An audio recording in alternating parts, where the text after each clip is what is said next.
12,000 years ago, an entire civilization decided their greatest achievement had to die.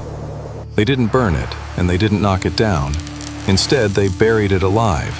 Basket by basket, they hauled thousands of tons of clean soil to cover a series of massive stone circles, as if they were trying to hide a secret from the sky, or perhaps to keep something from ever getting out. In the hills of southeastern Turkey, a site called Gobekli Tepe stands as a silent, terrifying challenge to everything we think we know about our own origins. It is an architectural anomaly that should not exist, built by a people who theoretically didn't have the tools, the social structure, or the reason to create it. Yet there it sits, predating Stonehenge by 6,000 years and the Great Pyramids by 7,000. The real question isn't just who built it, but why they felt the urgent, desperate need to erase it from the face of the earth. For decades, the story of humanity was a comfortable, linear progression. We were hunter-gatherers, wandering the landscape in small bands, focused entirely on the next meal. Then, we discovered agriculture, settled into villages, and only then did we find the time to build temples and complex societies. Gobekli Tepe flips that script entirely. The evidence suggests that the temple came first, and the struggle for survival followed. When Klaus Schmidt first looked at the limestone pillars poking through the dusty earth in 1994, he knew he wasn't looking at a medieval graveyard. He was looking at the beginning of history itself, or perhaps the remnants of a history that was never supposed to be remembered. The scale of the site is staggering. Enormous T-shaped pillars, some reaching nearly 20 feet in height and weighing up to 20 tons, are arranged in perfect circles. These aren't rough-hewn rocks. They are finely carved, smoothed, and decorated with intricate reliefs of predatory animals. Scorpions, vultures, lions, and serpents crawl across the stone surfaces, frozen in a state of eternal aggression. The pillars themselves are stylized human figures, but they are faceless. They have long, slender arms that wrap around their stone sides, meeting at belts adorned with strange, cryptic symbols. They stand in the darkness of the pits, towering over anyone who enters, creating a sense of being watched by entities that are not quite human and not quite gods. Imagine the effort required. How did a pre-agricultural society organize hundreds of people to quarry, move, and carve these monoliths? Modern engineering experts struggle to explain how 20-ton stones were transported across rugged terrain without wheels, pack animals, or metal tools. The precision of the carvings and the astronomical alignment of the enclosures suggest a level of mathematical and celestial knowledge that simply shouldn't have existed 12 millennia ago. It suggests a society that was already highly organized, perhaps even hierarchically structured, possessing a shared vision that spanned generations. It forces us to ask if we have drastically underestimated our ancestors, or if they were following a blueprint left behind by something even older. The atmosphere at Gobekli Tepe is one of profound unease. Unlike other ancient sites where we find signs of domestic life, hearths, trash pits, or sleeping quarters, Gobekli Tepe is eerily devoid of them. No one lived here. There is no water source for miles.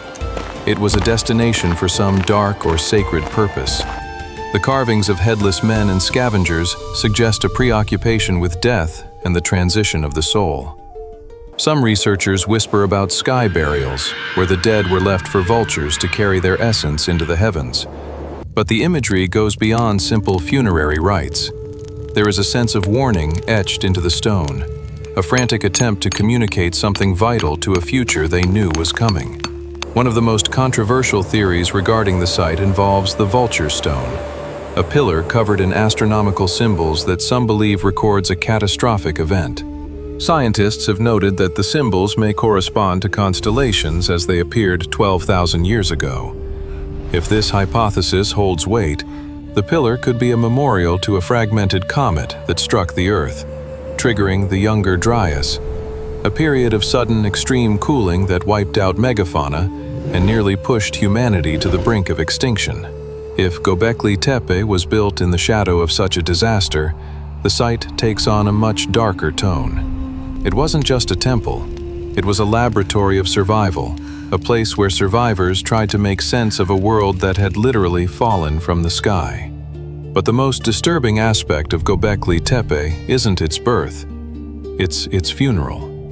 Around 8000 BC, after nearly 1500 years of use, the site was deliberately and systematically filled in. This wasn't the result of a natural disaster, like a landslide or an earthquake.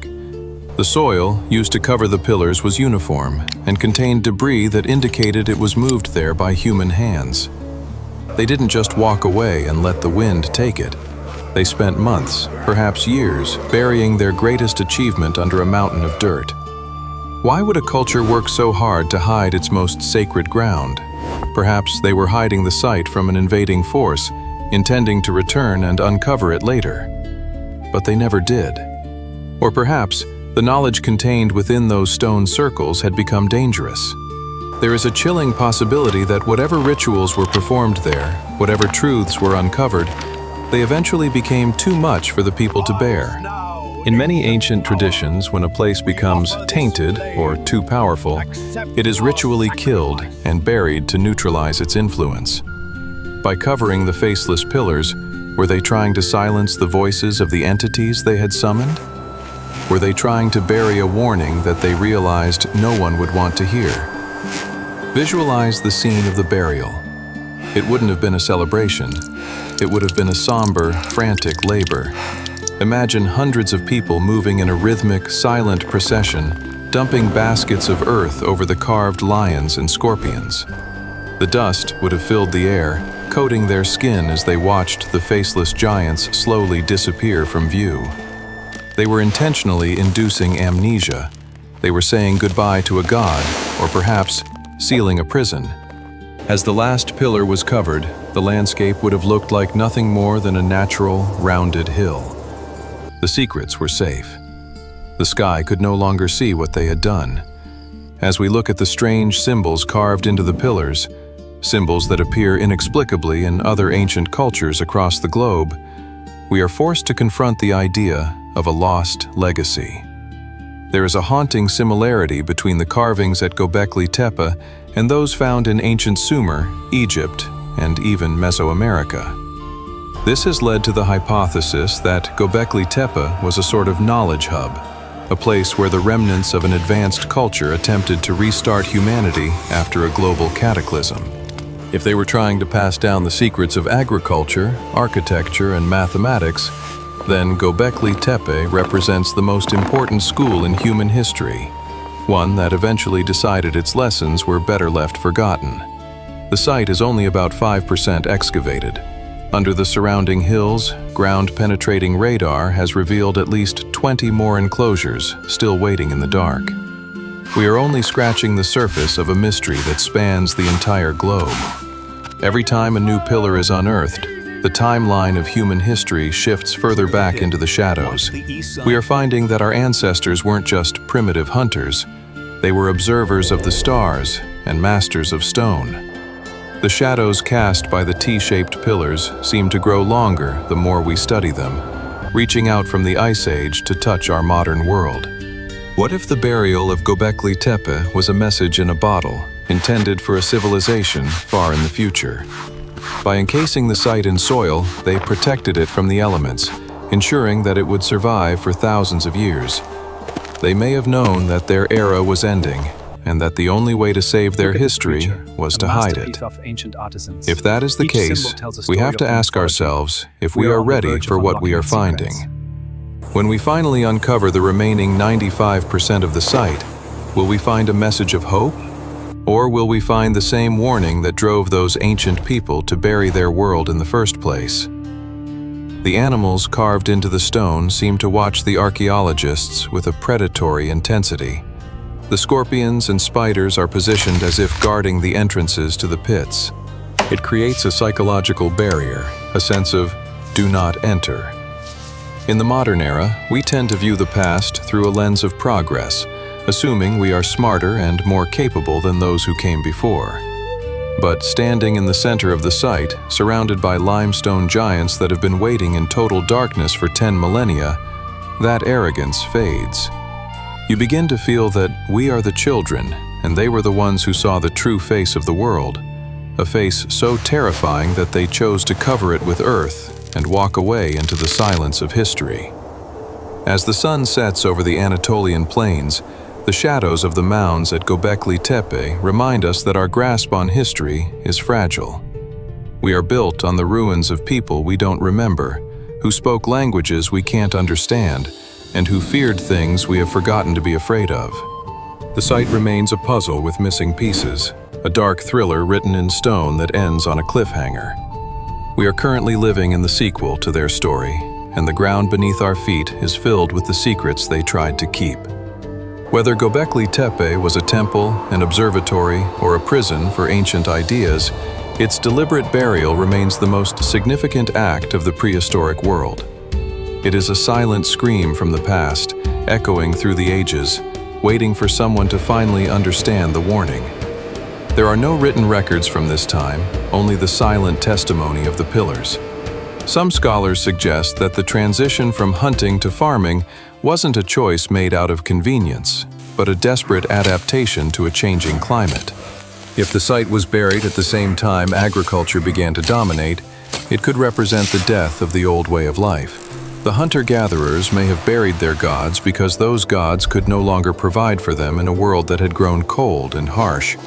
The act of burial would then be a funeral for an entire era of human existence, a final goodbye to the spirits of the wild before the first seeds were planted in the dirt. Yet, the precision of the site suggests it was more than just a cultural marker. The alignment with the stars, particularly the constellation of Orion or the star Sirius, hints at a sophisticated understanding of time and the Great Year, the 26,000-year cycle of the Earth's precession. If they were tracking these long cycles, they may have been aware of recurring celestial dangers. The warning might not be about a single event in the past, but about a pattern that repeats over thousands of years. By burying the site, they preserved the data, creating a time capsule that would only be opened by a civilization advanced enough to recognize the patterns etched into the stone. The mystery of Gobekli Tepe persists because it refuses to fit into any neat box. It is too old to be a temple, too large to be a village, and too complex to be the work of primitives. It stands as a monument to the unknown, a place where the veil between the past and the present is dangerously thin. As excavation continues, the world watches with a mixture of awe and trepidation. We are digging up our own origins, and we may find that the roots of our civilization are planted in a soil of fear and hidden knowledge. The faceless statues continue to stand in their circular pits, arms folded, waiting. They have all the time in the world, and they are patient. They know that eventually, someone will come looking for the truth, even if that truth is something we were never meant to find. We may never know the names of the people who moved the earth to cover Gobekli Tepe. We may never know what they whispered as they threw the last basket of soil over the head of the great T-shaped pillar. But we can feel the weight of their effort. Every ton of earth moved was an act of will, a collective decision to turn their backs on the sky. They left us a mountain of questions and a site that defies explanation. As we stand on the edge of those ancient pits, looking down at the carved predators and the faceless giants, we are reminded that the greatest mysteries are the ones we try to bury. And sometimes, the earth doesn't want to keep a secret forever. The site is a reminder that civilization is a cycle, not a straight line. We rise, we build, we fear, and sometimes we disappear. Gobekli Tepe is the physical evidence of a reset in the human story. It is the bridge between a forgotten world of high intelligence and the beginning of our recorded history. What lies in the remaining enclosures could change the very definition of what it means to be human. Until then, the site remains a dark sentinel on the Turkish hillside, a 12,000-year-old warning that some things are buried for a reason. Consider the silence of the site. When you walk between the pillars, the modern world feels incredibly thin. You realize that for 90% of the time humans have been building structures, this place was hidden. It was a secret kept by the Earth itself. The people who buried it succeeded for 10,000 years. They managed to delete a millennium of human achievement from our collective memory. We are only now waking up to the fact that our history has a massive, intentional hole in it. The carvings of the scorpions and the vultures aren't just art. They are guardians. They are positioned at eye level, their predatory features sharp even after 10 millennia in the dirt. They were meant to be the last thing seen by anyone who stayed too long. They were the sentries of a tomb that held not bodies, but ideas. As archaeologists brush away the last layers of dust from a newly discovered pillar, there is a palpable sense of tension. There is the feeling that we are breaking a seal that was meant to remain unbroken. We are a species with amnesia, trying to remember a dream we had just before waking up.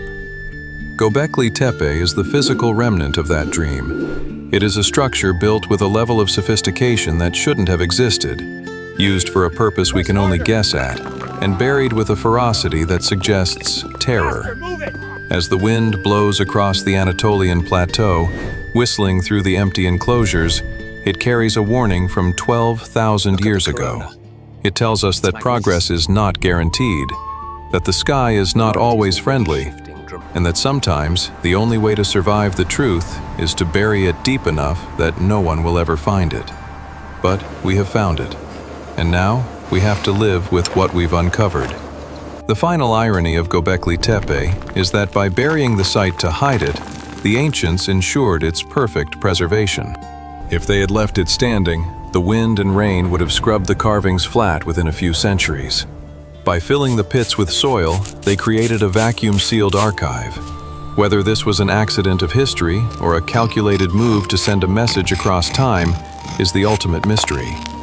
They turned their temple into a time capsule, waiting for a generation that could look at the stars and the stone and finally understand the message. The question remains, are we that generation? Or are we just the next group of people who will eventually find a reason to cover it all back up? The Earth is heavy, and the secrets it holds are heavier still. Gobekli Tepe stands as a testament to the fact that the most important chapters of our story may be the ones we tried to delete. As we look into the faceless eyes of the T-shaped pillars, we are looking into a mirror of our own fragility.